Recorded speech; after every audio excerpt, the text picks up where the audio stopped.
Hi everyone, we are here at the Glacier National Park. I'm headed to the Apgar village and it's just so beautiful all around. Of course, it's really hot, but the place is so scenic. I'm just looking forward to the day.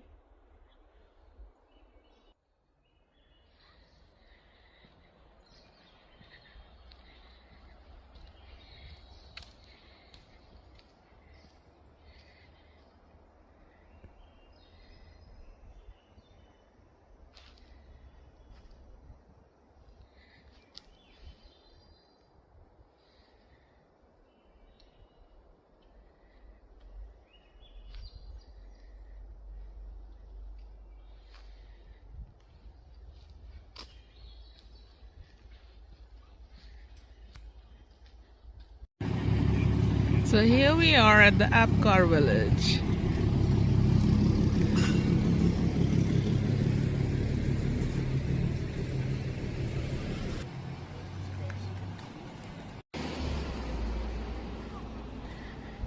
Okay, that's perfect. Let me see what I can grab to eat. Ice cream sounds so good.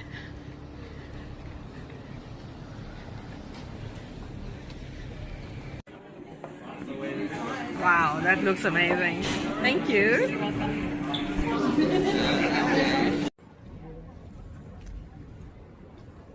Hi everyone, I'm at the Apgar village and now headed to the Apgar Visitor Center. We'll do a Glacier National Park tour on the red bus. So let's head there. It's absolutely gorgeous, really, really hot, but it's absolutely beautiful.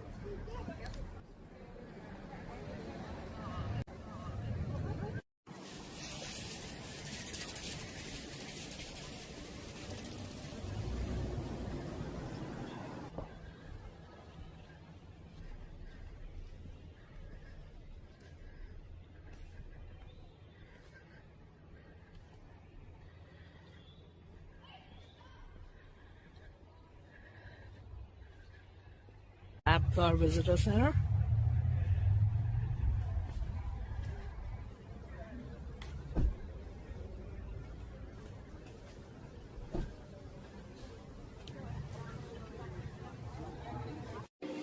So this is our tour bus. This is a red bus.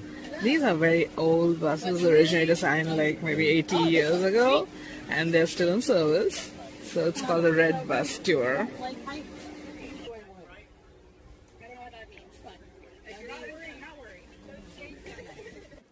Yes, I am afraid of heights, but we're in the car. 1997, where they did hunting and fishing trips. Holders. That's private residence inside a national park. Well, how did that ever happen? Well, the way it came about was that our inholders, or private residents, they built their cabins before 1910. And so they're grandfathered in here.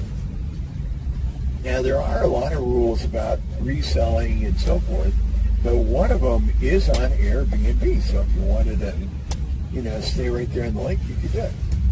Now, they do ranger shows at night. They talk about our grizzly bears. They talk about the tribe.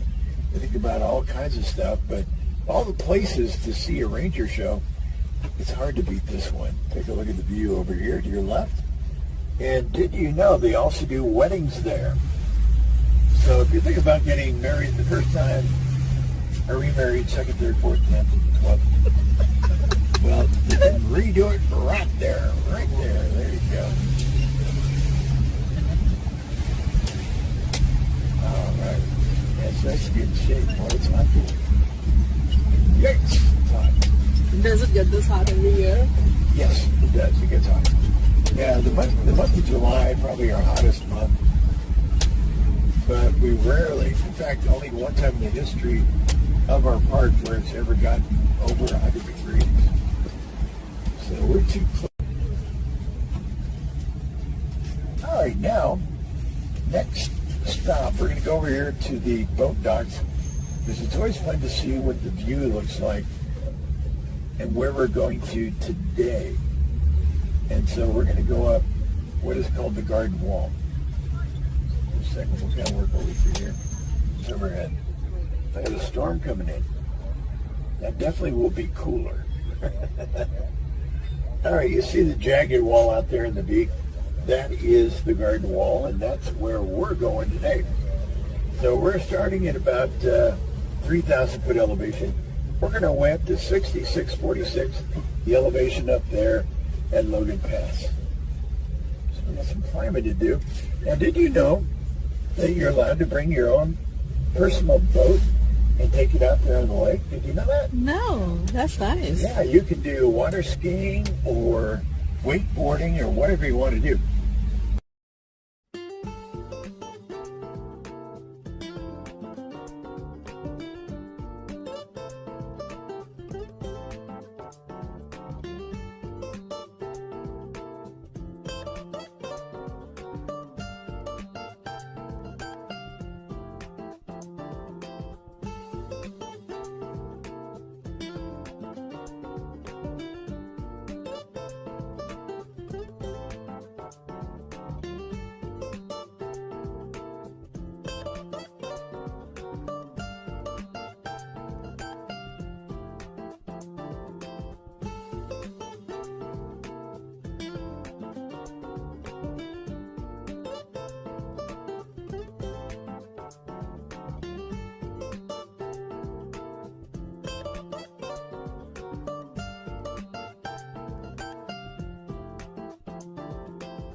kind.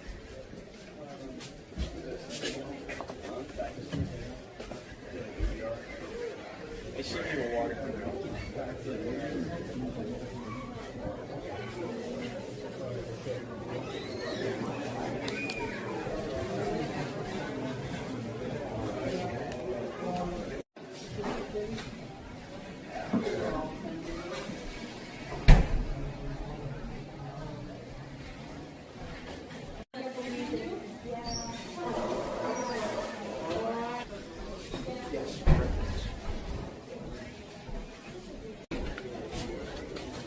Thank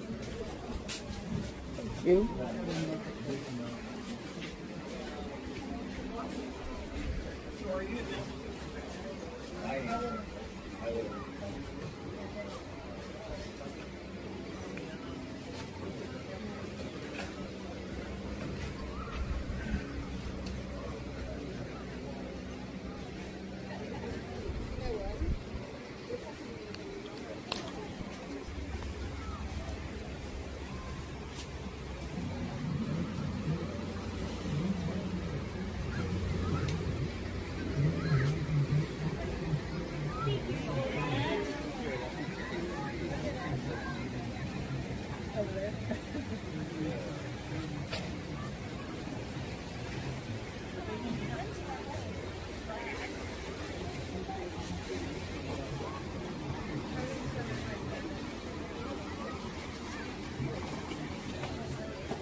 McDonald's Lodge, and of course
And sometimes in this far side, we'll see like the all kinds of deer. We have the mule deer. We have the young bucks.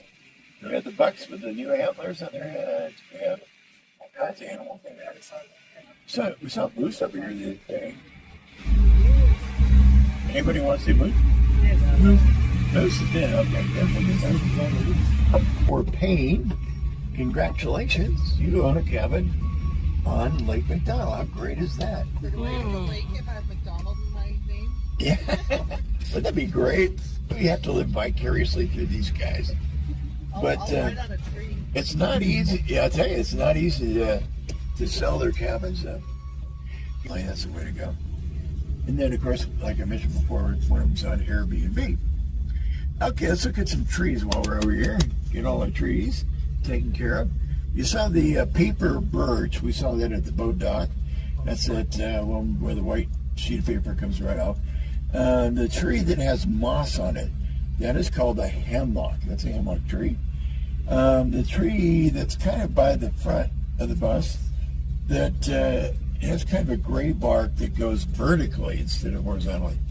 And so I see it going up and up and up. That is a western red cedar, you know, like in your closets. And so this is the easternmost part of the country that you'll ever find a western red cedar right there. Now, let's get you a really unusual tree. And the reason this one's unusual is it has two names. It's got two names. So if you look through the roof of the bus, you'll have to look up through the window.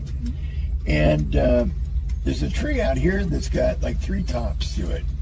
It would make a horrible Christmas tree. Look at that. You got branches straight out, and then it's a long distance to the next branch.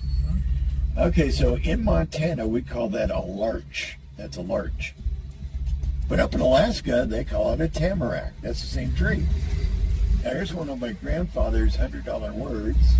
He would call that a deciduous conifer, meaning that the needles stay on the tree and change color. So we go from the yellows, we go to the oranges, we go to the reds. And so when you come here in, say, late September, early October, wow, we got the big puffy clouds, really clean air, and then you have the change in color. It's really a great time to be here.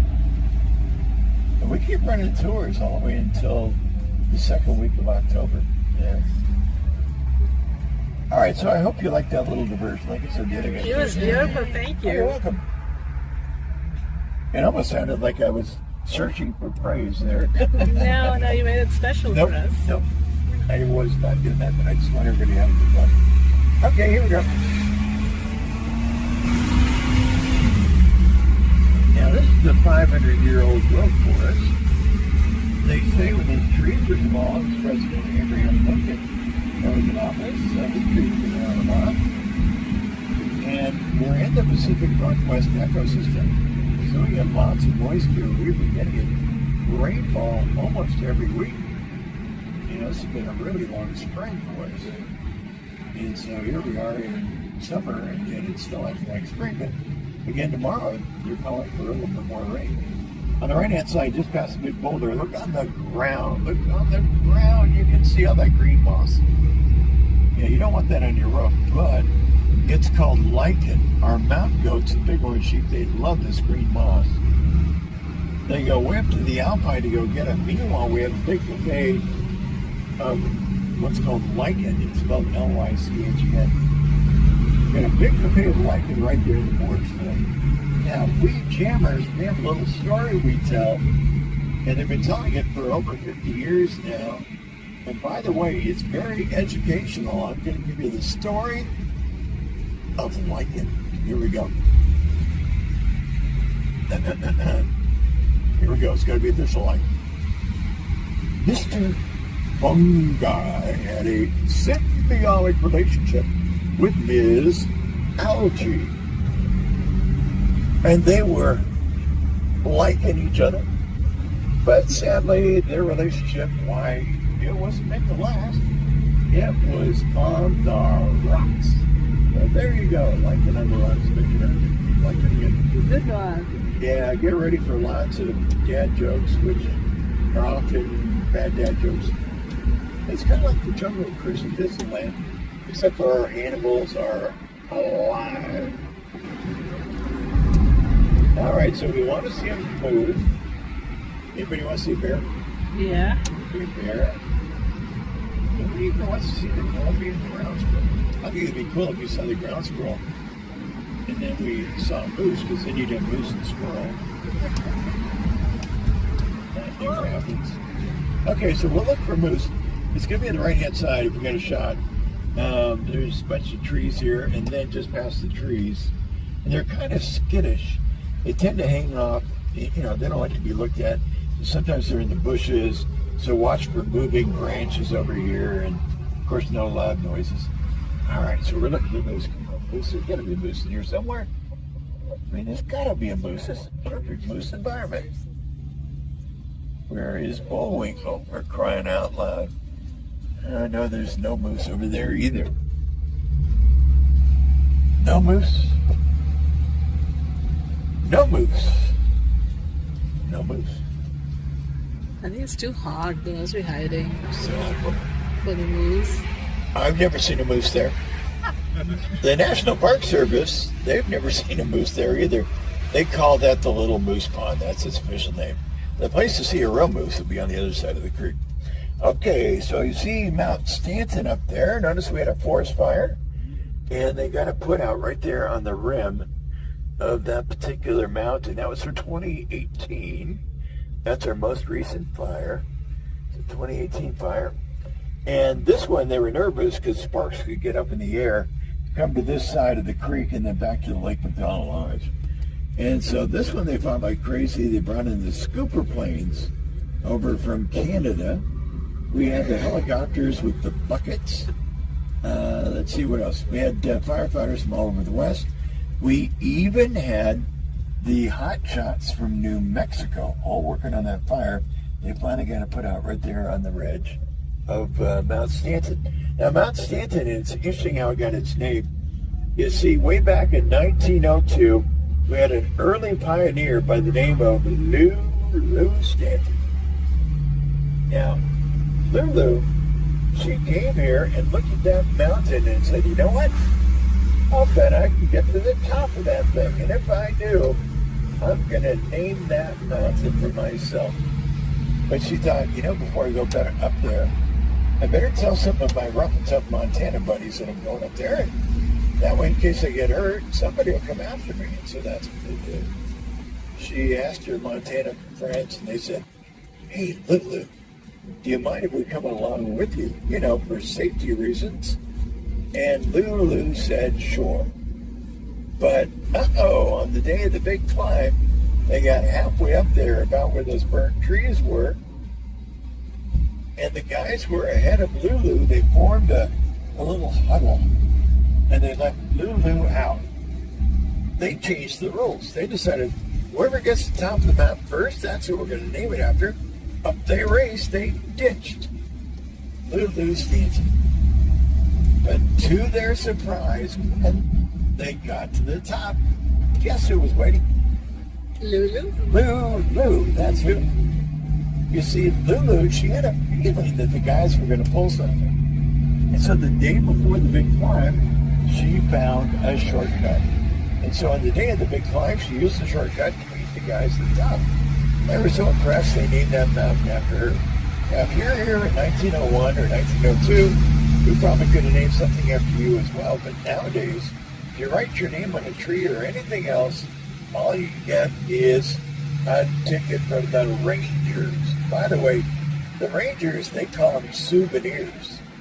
So they're happy to give you a souvenir. It even has your name and address on it.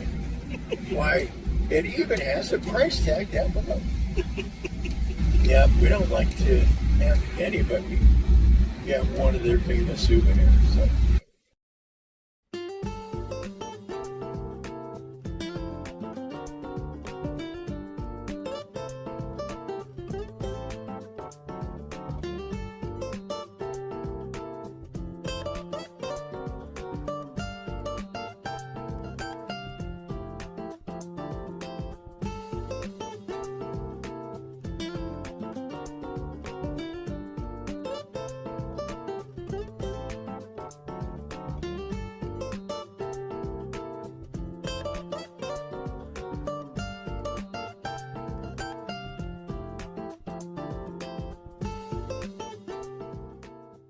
can eat them.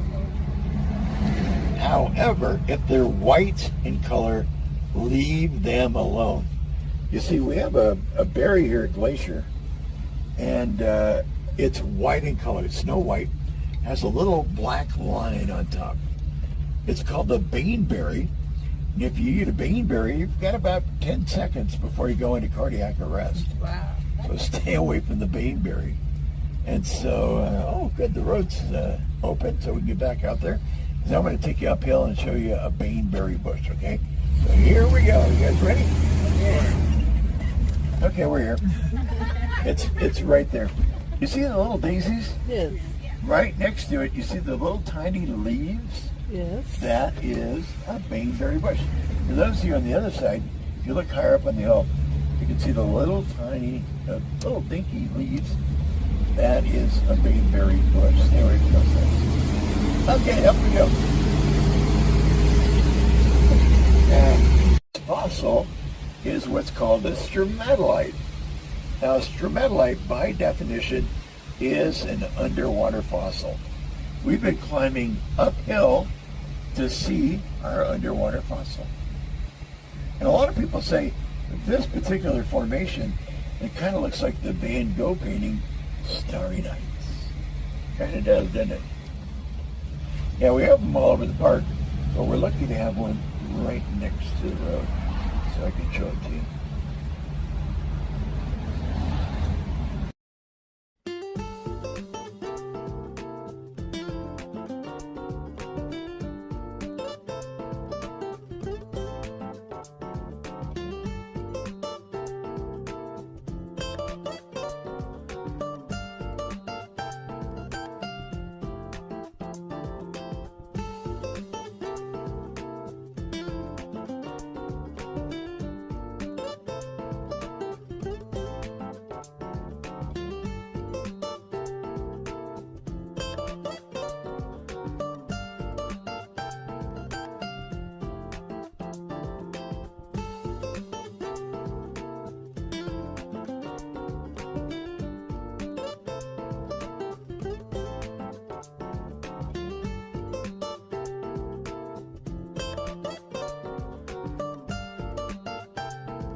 This feels good, doesn't it? Yeah. All right, now on the right-hand side, of course, we've seen Evans Peak before, but if you go to the left-hand side of the mountain range, if you look carefully, it looks like there's been an amphitheater that's been cut right into the mountain. You see that? It's called a cirque. That's a geological name. It's simply French for circle. But what happened up there is the glaciers, during the Ice Age, all the ice melted away, straining the glaciers at the tops of the mountains. With nowhere to go, but by definition, a glacier has to move. It cuts into that mountain, as you can see horizontally, cutting into that mountain, creating what looks like seats or rows.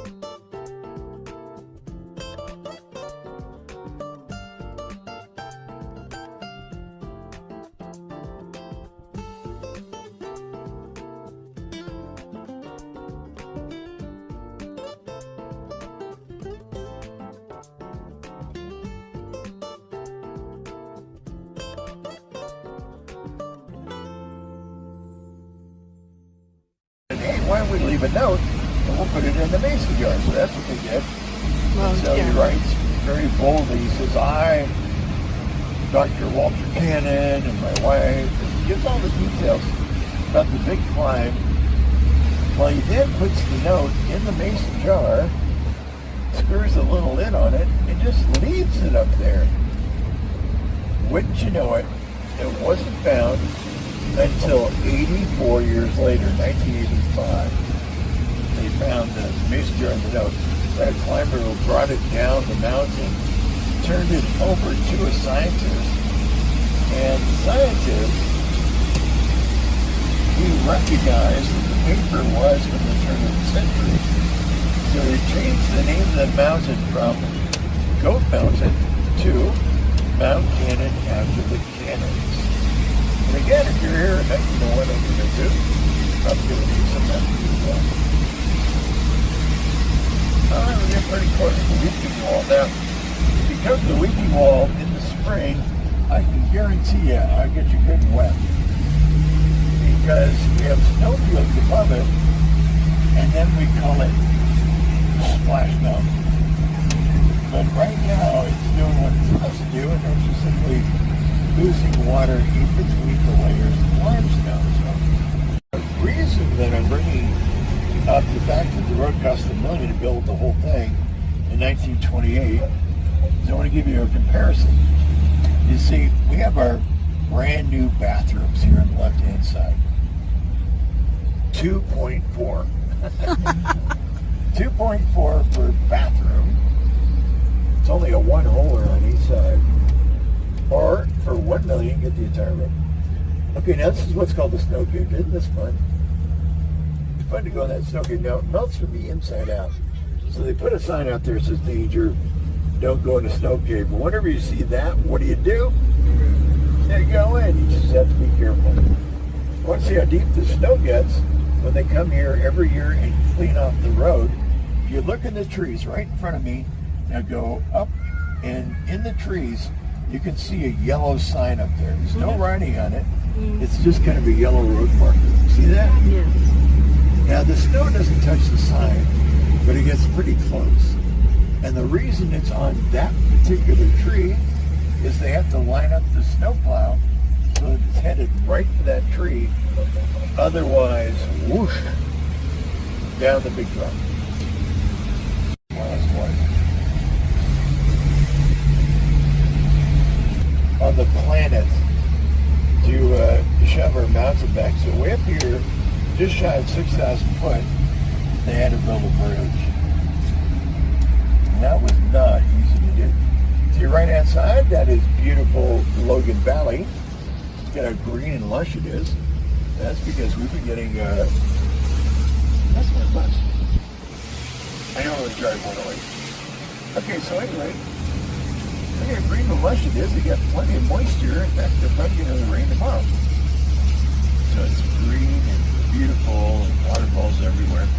Now, if we look forward, again, there was not enough dynamite on the planet to push the mountain back. So way up here, they had to build a bridge. Now, they could have easily just built it straight over. But 1928, these guys know OSHA. They were hanging off ropes. Hey, throw me a rock. They cemented it. And you can see how far down the individual, supports to the bridge are. They go way down the mountain there. And so they wanted to show you they had pride in their workmanship. So this is called the Triple Arches. There's triple arches right there. You actually have four if you count where the water's going through. Now, if you've ever been to Disneyland, well, you might know about Mr. Toad's Wild Ride. We're going to go on Mr. Toad's Wild Ride. But I don't go very fast because I don't want anybody to get frightened at all. So here we go.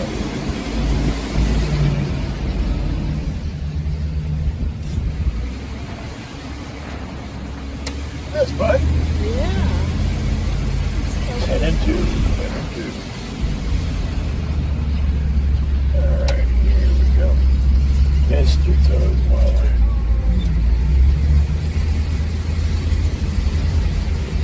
We did it. Alright, cool. Okay, now here's something pretty interesting. You see, I told you there's an easier way to get to our lodges that are surrounded by grizzly bears way at the tops of mountains. And again, we have the Granite Park Chalet, which is by the loop. And the easy way is to come up the Logan Pass. Even though it's longer and 7 miles, it's nowhere near as steep. So you just go above us, which is where people are hiking right now.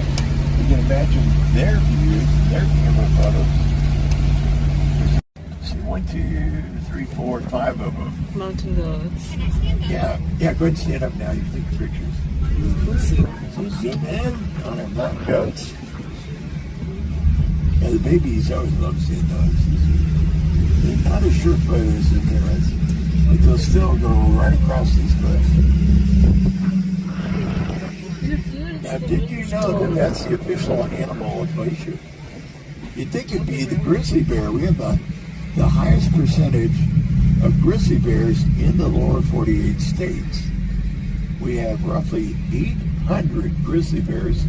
They call Glacier their home. Well, Louis Hill, the Great Northern, again building lodges, so he felt like he had his hands in everything. He liked the goats. He liked the mountain goats. And so he made them the official animal of the park.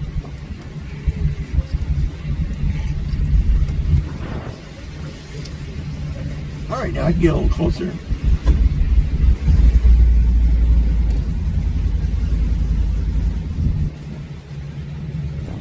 And we haven't even seen the big orange sheep yet. Oh, this one that's going across. You see it's minus 1 is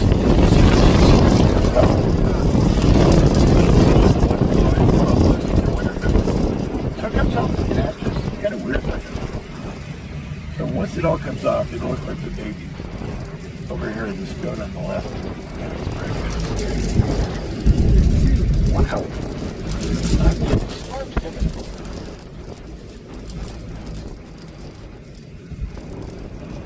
All right, y'all get pictures? Yeah. All right, let's move on. See right there. Bicyclists. You know what they call bicyclists here at Glacier? Meals on wheels. That's right, meals on wheels. All right, to your right hand side, beautiful waterfall. Isn't that pretty? Beautiful. All right, now let's look to the left. And there is the Highline Trail from up here.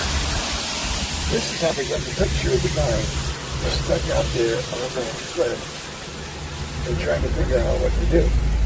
Now, if you get out there, you can see that limestone section. So you get halfway across, and your body starts to speak to you. It starts saying, hey, hey, hey, hey, hey, wait a minute. I've got a fear of heights. Well, if that happens to you here, then it's the Continental Divide. When you talk about the Continental Divide, you're talking about watershed. You see, as the snow melts over here in the west side, well, it's headed to the Pacific Ocean, but as snow melts on the east side, it's got a long way to go. It's headed to the Hudson Bay and New York City. Yeah, it goes all the way to the Atlantic Ocean. And then, on this east side, we have what's called a triple divide peak. Very, very unusual. That's where water then goes. You remember Lewis and Clark following the Marias and so forth. The Marias goes to Missouri, and the Missouri then hooks up with the Mississippi and into the Gulf of Mexico. So 3 different oceans getting water from Glacier. All right, so we'll start looking to our left for our bighorn sheep. They have the big ram's horns on their heads. But first, we made it up here to Logan Pass. And notice that we are an International Peace Park with our friends to the north. They're Canadians. And so this happened way back in 1932.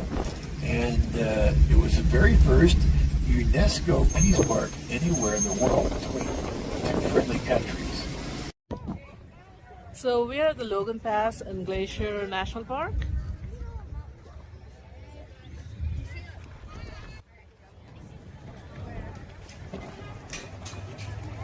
She just went around.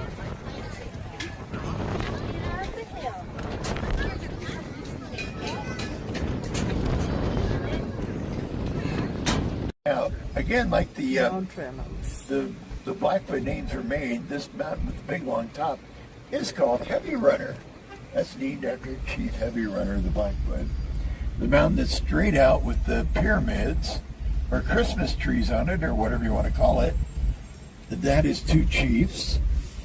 The mountain with the V, as make a right or left to the right hand side in the V, that is our Going to the Sun mountain.